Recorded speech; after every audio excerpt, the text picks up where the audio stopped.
Words to describe Jim and Ginger would definitely start with family, compassion, caring, and generosity. Committed, very much committed to the cause as they see it. I think they're one of the most loving Christian couples that I've ever met, and especially with the way John was the center of their family. It really impressed me about them. Very humble, very likable. I've dealt with Jim many times over the years through various functions.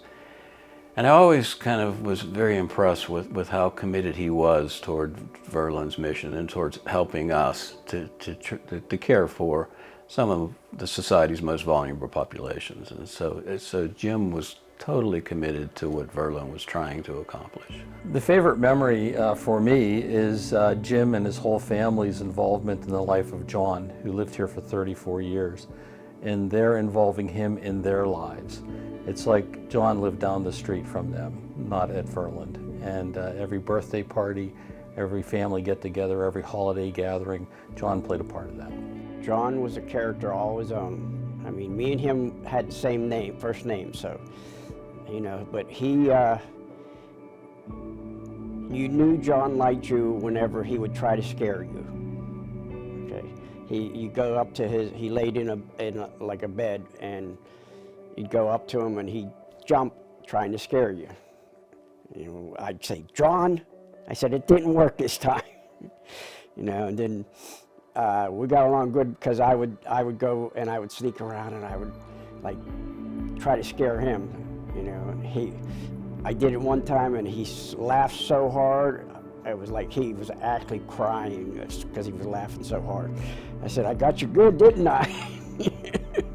He was here for about 33 years, so it's a long time. And he was, you wouldn't think at first, because he was so challenged, that he had a personality at all, because he couldn't talk or anything, but he could really, really communicate with you. And I remember one time in particular, actually I was waiting to do a video, and he was gonna be in it. So we were waiting for these other parents to come to his house. And he was pretty much prone on one of his carts, and he was just looking at me so intensely. He had very intense looks, and like he wanted to tell me something, and then he started to like, gah, gah, like that, and I'm thinking, I could see that he just wouldn't take his eyes off me, that he was trying to tell me something. Then I realized there was a ball at his side, and I thought to myself, oh, he's not gonna try to tell me he wants to play ball, because I didn't think he could do that. And actually, that's what it was. And he wanted me, I threw that ball to him, and then he just completely raised his arm up, which took a lot of effort, and grunted, and then pitched that ball at me. And that's what we did for about 5 minutes. And when I told, it made me cry. I mean, could hardly contain myself. And when I told Jim about it, he said we used to do that all the time with him, and Jim used to do that. So I was just thrilled that he thought enough of me to, you know, try to make me understand that. And it was just, it's one of the most cherished memories I have of him. Verland is like an extended family to us. I mean, that was it. I mean, we felt safe with him there. They treated him just exceptional. I mean, we go in and everything was great. No matter what we did, when we came, they were just awesome with him. And everybody else. But like Vince said, we come in and he knew it was us. We were fortunate to come across the path of Verland. We were appreciative of what they did for us, and fortunate that they were as close, location-wise, to us, that we were able to benefit from sharing the time that we had with Johnny, which was 40 years longer than what they had anticipated. If you're a mother, a father, a brother, a sister, an aunt, an uncle, a grandmother or grandfather, all you have to do is think about your children. What would you want for them? God forbid if something like this happened to you.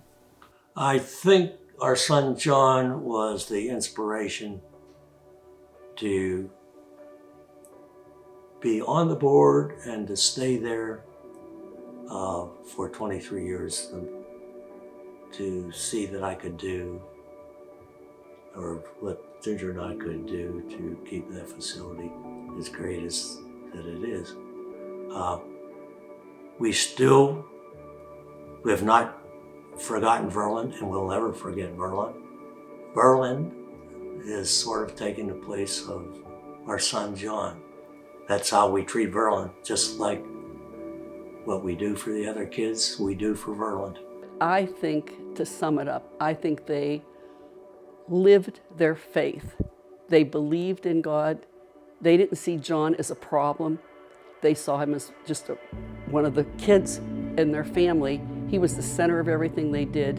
And I feel like they leave a legacy of the example of being a Christian. You believe in God, but you have to do good works too. And not only did they do them for John, they did them for all his brothers and sisters and all of us in the entire Verland family. And I think their family as an example probably set a good example a great example for all their friends too. Anybody that came in contact with them. On behalf of the board of directors, on behalf of the overall community of the Verland community, we'd like to extend our sincere thanks to Jim and Ginger and the entire Siciliano family for all that you've done for all these many years. Thank you. Thank you, Jim and Ginger, for all that you have done for the staff, for us taking care of your son. Can't thank you enough, appreciate it.